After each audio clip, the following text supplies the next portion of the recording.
Bonjour et bienvenue sur Black Motor, je suis devant la petite R6, on se retrouve aujourd'hui parce qu'elle va passer, donc c'est la suite de la vidéo précédente au contrôle technique, et on va faire quelques petites évolutions sur cette voiture qu'on va vous présenter, une vidéo un peu plus courte que la précédente sur la R6, mais on espère qu'elle va vous plaire. D'ailleurs, pensez à liker la vidéo, à la commenter, à vous abonner à la chaîne et à activer les notifications.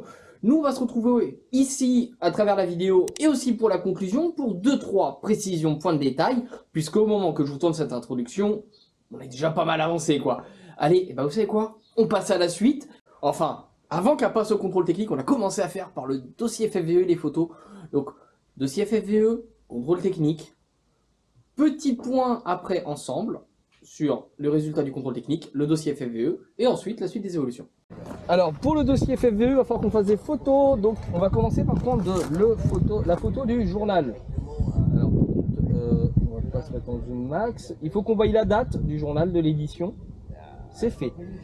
Donc il faudra fournir tout ce qui est papier afférent au véhicule, bien entendu, et il faut faire une photo déjà avec l'intérieur et le journal dedans. Ça permet de justifier la date des photos. Vous pouvez pas créer un journal à l'avance, ça n'existe pas. Là, voilà, il faut bien que l'intérieur du journal soit reconnu. Alors moi je me mets un grand angle, voilà. Photo de l'intérieur, c'est fait. 3/4 avant gauche avec le journal, ok. Alors, vous savez quoi, on va pas se prendre la tête pour le journal, on va éviter de jouer au fou. On a un essuie-glace, c'est pratique. Qui fonctionne très bien d'ailleurs, l'essuie-glace. Ouais, il a plus de poids. Alors, 3/4 avant gauche, en moi comme je suis quelqu'un de relou. Ah on va donc se calme. Maintenant. C'est bon. Ensuite, on va faire l'avant-bras, c'est pas grave. De toute façon, on va tout faire.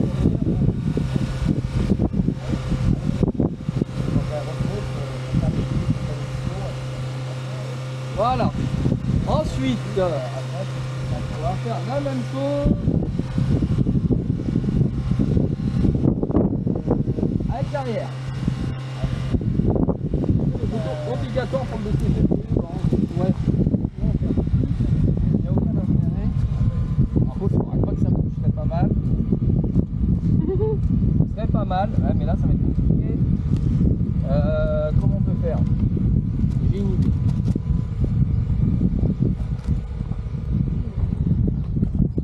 Ah, c'est la baie.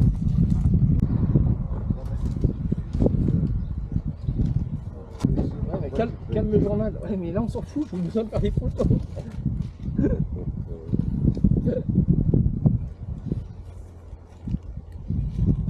C'est bon? Tiens, attention. Ensuite, donc les photos de l'arrière. Attention, hop, c'est bon.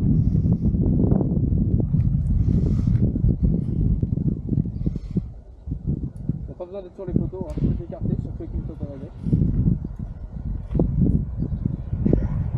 De l'autre côté,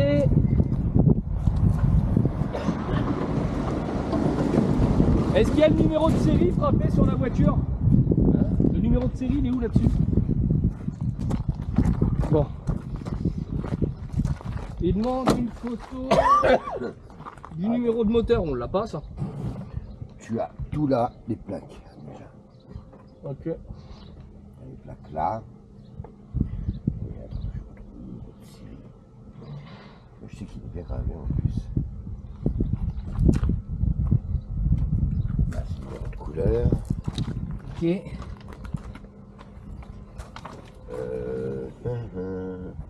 J'ai connu mes mères en héritage. Photo du moteur dans le véhicule qui demande de voir. D'accord. Parce que le moteur est pas tant dans le véhicule. Capot, le journal il est. Tiens. Vas-y, tu peux aller récupérer le journal s'il te plaît? Ouais, il faut vraiment que tu fasses toutes tes photos avec le journal C'est dessus. mieux. Moi je préfère. Ah Moi, ouais? ils peuvent pas dire qu'il n'y ait pas le journal, tu vois. Ça va.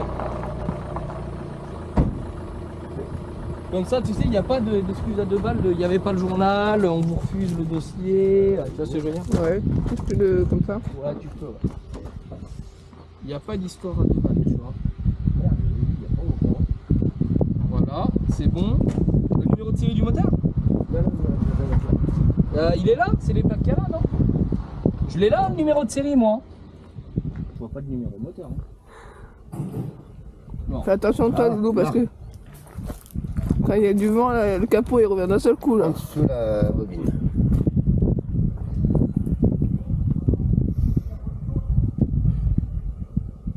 Au moins, ils pourront pas dire.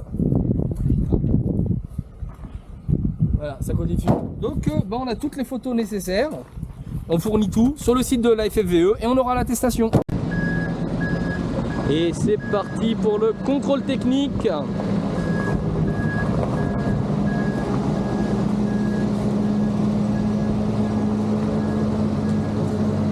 Petit contrôle technique de Mademoiselle R6, ici présente. Bon, elle tourne, elle est là. Et vous avez ici un vieux qui se nomme Totov. Voilà, vous l'avez bien entendu, c'est lui. RIP. Va-t-il réussir à descendre de la voiture? Regardez la voiture comment elle se lève. Ouf. Alors, c'est pas qu'il est lourd, c'est que les suspensions sont très molles. Alors, vous entendez le bruit de pétaradage, c'est normal, c'est Totov. Et ben vous savez quoi? On va voir ce que ça va donner, si elle l'obtient ou pas. Ton avis. Voilà. Et là, c'est remonté à F095 RC, ES comme essence, donc vous avez la plaque et l'essence. La pollution sur un véhicule essence, ça se fait au ralenti, la sonde dans l'échappement. Ensuite, vous allez avancer, vous allez avoir le test des suspensions ici. Là, juste là, pardon. Ici, vous allez avoir le test des suspensions. Donc là, c'est le banc des suspensions. En parallèle, vous avez des miroirs pour voir tous les feux, s'ils fonctionnent, fonctionnent pas, etc.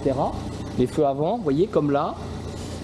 Ici, ça va être pour tester tout ce qui est freinage et tout ça. Donc c'est un banc qui va mesurer les résistances, les déséquilibres et tout ce qui s'ensuit. Et là, vous allez trouver la dernière partie de vérification. C'est la vérification des organes type rotule, échappement, fixation, fuite moteur, état des pneus, état des freins complémentaires pour voir l'usure des plaquettes ou autre. La TOF s'est amusée à tout ouvrir pour faire un... Quoi? Tu ouvres? Pourquoi tu ouvres? Non, je regarde. Et qu'est-ce qui te chagrine? Donc c'est parfait. Si c'est parfait, c'est parfait. Et voilà, voyons voir ce que ça va donner. Et on se retrouve juste après. Bon, on a été lu son CT, je sais pas. En tout cas, il n'y a pas de pollution à faire dessus parce qu'elle est d'avant 72. Attention, ça va nous secouer un peu.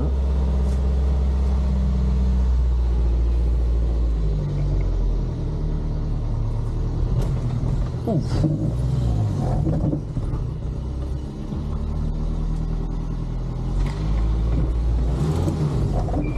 Ouf. C'est parti, mon kiki.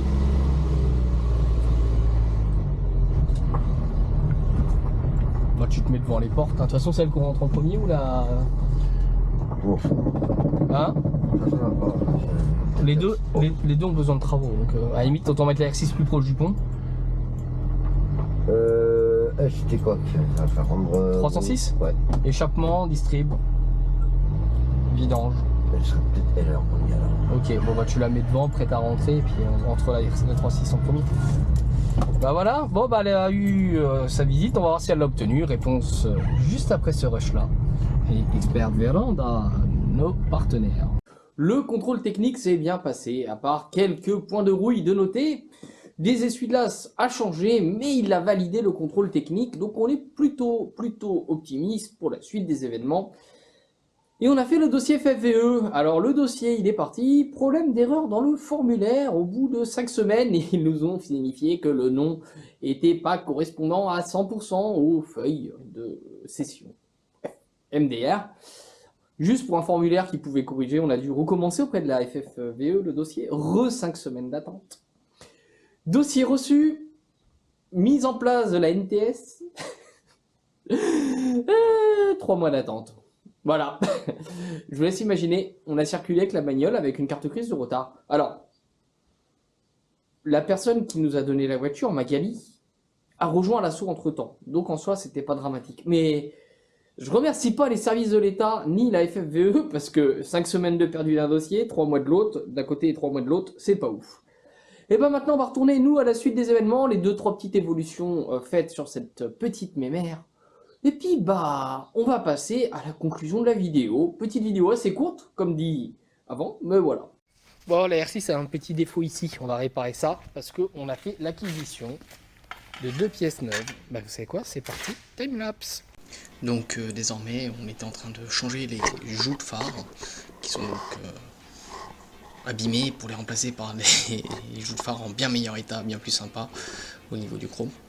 Et ensuite, on s'était attelé, alors, bon, dans la vidéo c'est dans les ordres, mais en vérité c'était d'abord la bande à pare-brise, on s'est attelé ensuite comment ça s'appelle, à la bande à pare-brise. Donc ça a été relativement fastidieux à poser parce que bah, c'est pas droit, et on fait faire ça nous avec des bandes vachement épaisses, donc c'est pas flexible. Et lorsque ça a été fait, il ne faisait pas non plus super chaud, donc le plastique n'est pas ce qui est le plus tendre à ce moment-là. On a voulu faire quelque chose de sympa, de la mettre aux couleurs de l'assaut avec des couleurs aussi un peu plus à l'ancienne, contrairement à la BX où on avait fait du flashy. Et on a créé du coup une bande à pare-brise vraiment au design de la voiture. D'ailleurs, si ça vous intéresse, on va en proposer prochainement à acheter pour soutenir l'assaut et nos projets. Donc on mettra en vente des bandes à pare-brise. Si ça vous intéresse, n'hésitez pas à le dire en commentaire. Et puis bah, on espère que ça vous plaît cette idée là. Alors bon, on les fait comme ça vous montre comment on les pose aussi. On fait ça un petit peu au système D, mais ça passe bien. On a eu peu, voire pas de réflexion sur ces bandes à pare-brise là, leur pose, leur qualité. Au contraire, ils sont contents les gens. Et ils disent que c'est sympa, que ça rend propre. Et en plus de ça, on se rend compte qu'elle dure dans le temps, à craquer pas, comparé là où que la bande et pare-brise que je posais sur une Ibiza achetée en ligne n'a pas tenu par exemple.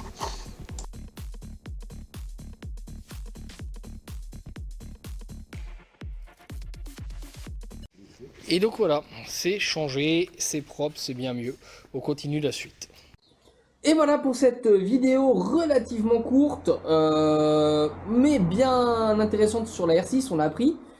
On vous fera un point complet de ce qu'il y aurait à faire sur cette voiture qui ira en marge avec la première vidéo de la R6. On va monter la voiture sur le pont, on va vraiment tout bien gros contrôler, regarder, hein, parce que même si ça a été faux contrôle, on voudrait s'assurer d'autres éléments. On est très content, la voiture est là, elle roule, le démarreur au fil du temps s'est débloqué parce qu'on a eu quelques soucis de démarreur qui bloquaient, qu'il fallait tapoter tout, mais à force de tourner, ça s'est remis en route. La voiture, on en est fier, on en est content, elle roule très bien. Donc bah que demander de plus, pas grand chose, hein, vous savez. Et puis bah on se retrouve très vite nous pour une prochaine vidéo sur Bloc Moteur. On espère que ces vidéos vous plaisent. Donc si ça vous plaît, le petit pouce, le commentaire, on like, on commente, on invite, on fait les notifications sur les abonnements. Tout dans le désordre, tout mélangé, c'est magnifique, c'est féerique. Vous êtes sur Bloc Moteur et puis bah, vous savez quoi, on reste à Bloc Moteur.